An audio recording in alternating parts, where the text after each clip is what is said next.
Hey guys, today I'm going to be swatching all 20 shades of 100% Pure's Cocoa Butter Matte lipsticks. I absolutely love the formula of these lipsticks.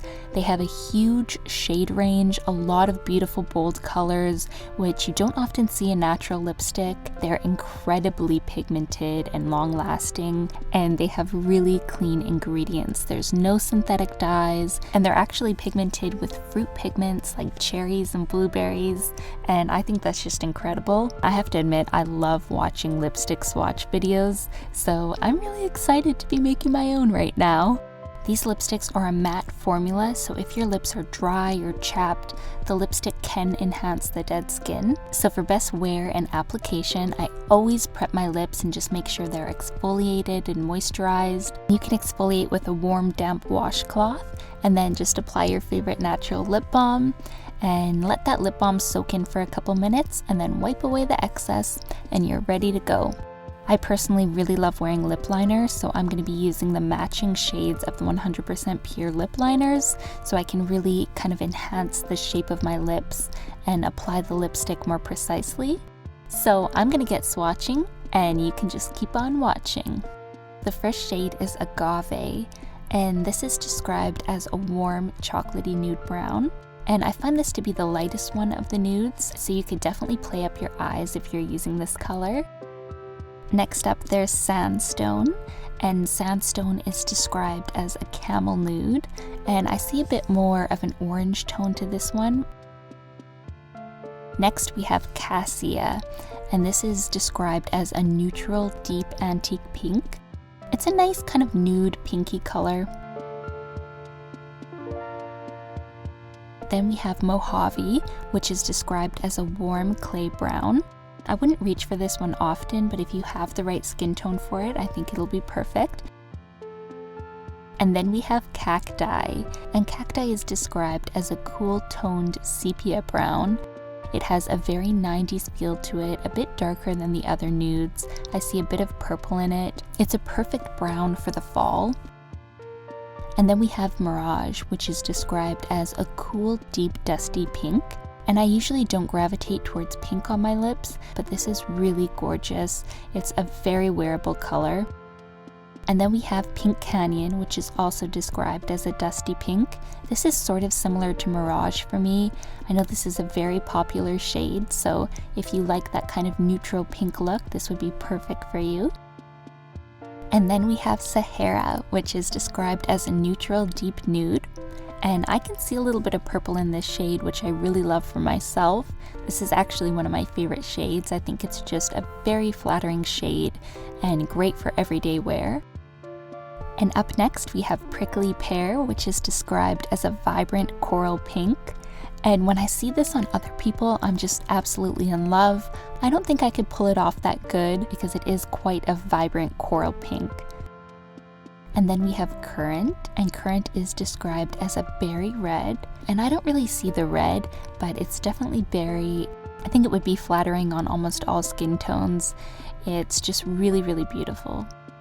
And next we have Pro Tea, which is one of their newest shades. And Pro Tea is described as a neutral berry red with a fuchsia undertone. It's a very punchy color, and I think it's so fun for the spring and summertime. Next up, we have Blood Orange, which is described as a classic brick red. This is my favorite out of the reds, and definitely one of my favorites out of the whole line. It's a bit deeper than the other reds I'm going to show you, and I find it to be very wearable. It's just absolutely perfect. And I line my lips with the Shirley Temple lip liner for this one. And then our next red is Sonora, and Sonora is described as an orange red, and this is a very poppy red, and again I like to line my lips with Shirley Temple for this one. And then we have Nopal, which is described as a neutral, deep, vibrant ruby, and I find this one to go on a little less matte than the others. It's definitely a beautiful classic red, very old Hollywood. I think there's just something so special and classic about a red lipstick.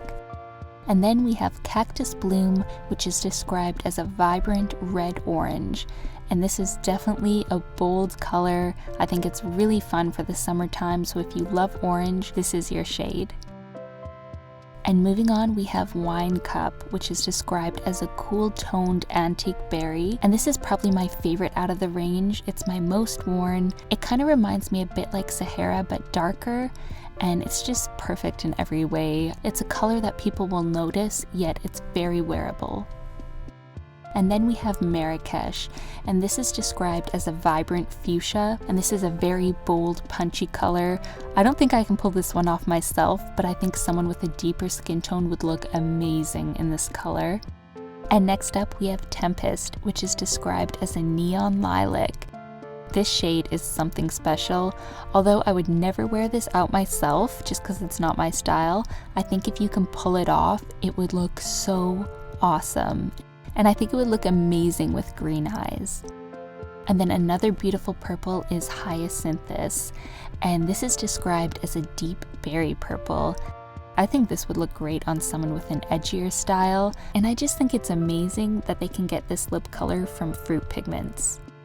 And last but certainly not least, we have Aubergine, which is described as a deep eggplant. This one is perfect for fall, very vampy and dramatic. I found this one to go on a bit more streaky than the others. Mind you, I did apply directly from the bullet, so you could try applying it with the lip brush to create a lighter wash of color. And I definitely needed the help of a lip liner with this one to make it really precise. So those are the 20 beautiful shades in the range, and I will mention that these lipsticks do wear off, leaving a stain on the lips. I swatched all 20 shades, so believe me, they leave a stain. To me, lipstick is like an accessory. It's just really fun to change up your look. Comment down below and let me know your favorite cocoa butter matte lipstick shade.